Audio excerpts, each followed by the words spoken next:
Grocery store chain trying to turn the tables on animal rights protesters fed up with store takeovers. KPIX5's Susie Steimel tells us they are taking one group to court. This is what the egg should look like. This is what they don't want you to see. Animal rights activists from the group Direct Action Everywhere in Berkeley have been targeting Whole Foods for several years now. DXE alleges Whole Foods sources from farms that exercise animal cruelty.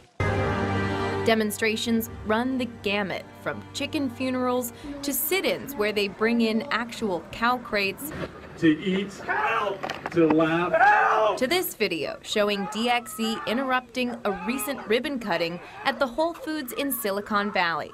This week, Whole Foods fought back, and a judge sided with them, issuing a restraining order against DXE in its Berkeley store. It's interesting that Whole Foods tries to paint us as a danger to the public when what we believe we're trying to do is actually a public good. They're provocative on purpose. Getting arrested has become commonplace because it means media attention. This is 20-year-old Cassie King. She's one of dozens racking up a criminal record. I have been arrested before for rescuing animals from certain death. How many times?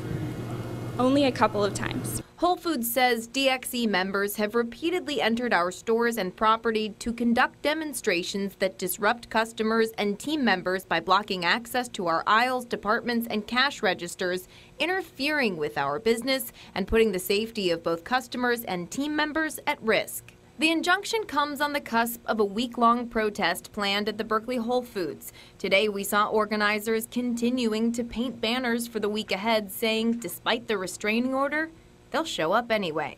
In terms of breaking the law, we see it as establishing the right to rescue and the right to know for every customer who wants to shop at Whole Foods to actually know what's happening to these animals. Initially, Whole Foods sought to permanently ban DXE from all of its stores statewide. The company has the option to ask the judge for that again October 26th. Meanwhile, DXE still plans to protest outside the Berkeley Whole Foods from Sunday through next Saturday. Liz. So what's this really all about? Here to debate, Ben Shapiro, Daily Wire editor-in-chief and host of the Ben Shapiro Election Special right here on Fox, and Code Pink National Director Ariel Gold, who was at the court today protesting. Ben, let's start with you.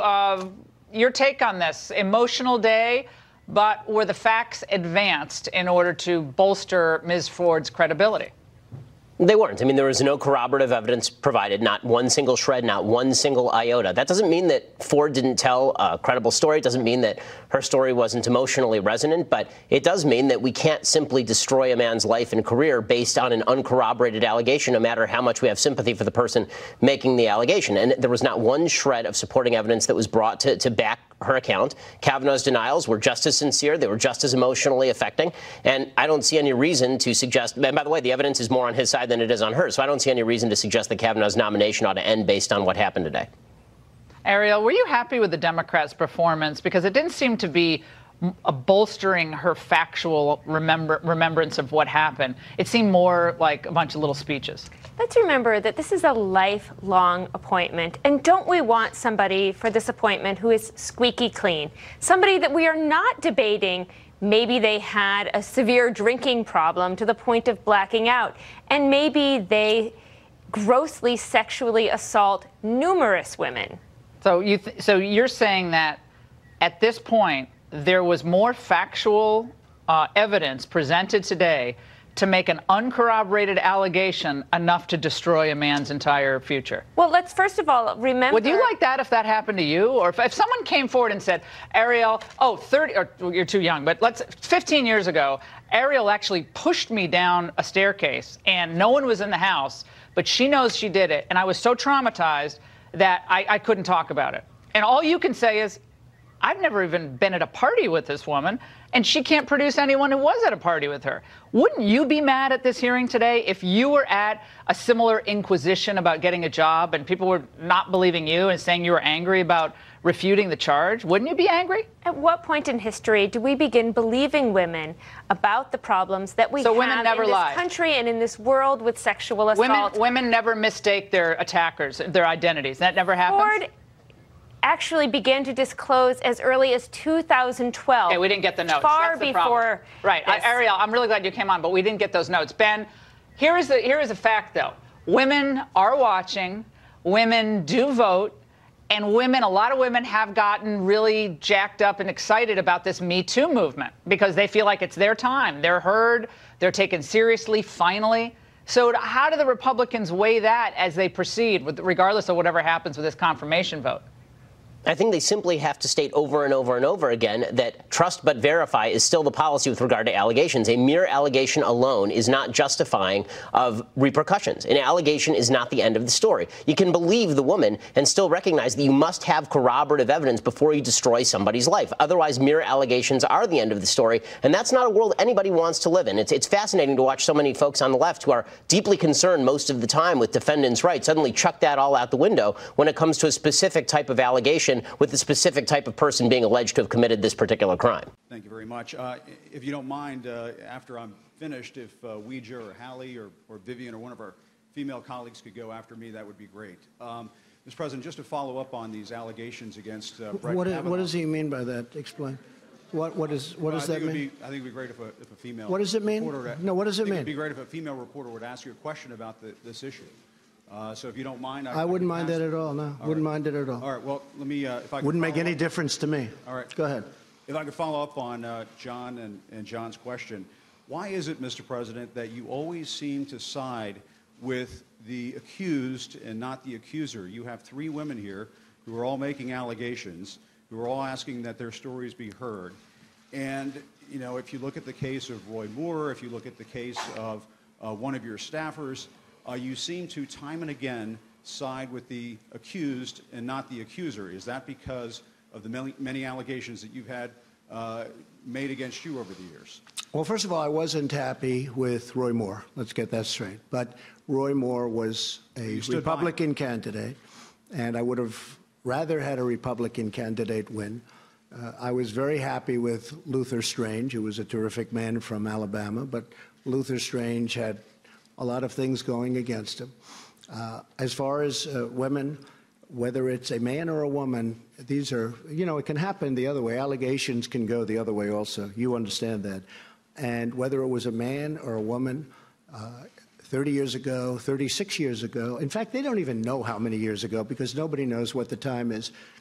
That's a long time. And I could pick, as an example, hopefully I won't have to do it as a replacement, because hopefully this is going to go very well on Thursday. It's going to go very well on Monday or Saturday or Sunday or whenever they vote. But I could pick a woman, and she could have charges made from many years ago also. But don't you understand, and I would that look at the character. No, what I have to do are reluctant to come forward. You've raised doubts about these accusers. Many of them. I don't think people are reluctant to come forward. They're going to have a chance to speak. They have a major chance to speak. Excuse me. They have a major chance to speak, and it will be tomorrow, I assume. We've delayed this, meaning the Republican senators, not me. The Republican senators have delayed this for weeks now. They're giving the women a major chance to speak. Now, it's possible I'll hear that and I'll say, hey, I'm changing my mind. That is possible. We want to give them a chance to speak. You think all three and they're given. Chance? All three should have the chance? Well, whoever is given a chance. We've delayed it a long time. But they're going to have a big shot at speaking and making their case. And you know what? I could be persuaded also. Okay? Yes, please. Please, go ahead. Go ahead. I'd like to go. Yes, go ahead, please. Thank you, Mr. President. And a couple of questions for you to follow up on some answers that I didn't quite hear from you, if you would allow me a couple of questions. First of all, do you think these women, all three of them, are liars? Yes or no? Have they been what? Are they liars? I can't tell you. I have to watch tomorrow. I have to read. I just heard about one a little while ago. I can tell you her lawyer is a lowlife, okay? So I can't tell you whether or not they're liars until I hear them. I don't know what happened today because I've been very busy with Japan, with South Korea, with China, and about 7 other countries, as you know. And I chaired the Security Council. So I don't know about today's person that came forward. I do know about the lawyer. And you don't get much worse, bad reputation to take a look at his past. So as far as the other women are concerned, I'm going to see what happens tomorrow. I'm going to be watching. You know, believe it or not, I'm going to see what's said. Hello, my name is Jane. I'm social justice waste. Agree with me or you'll be shamed. Hello, my name is Jade. I'm social justice waste.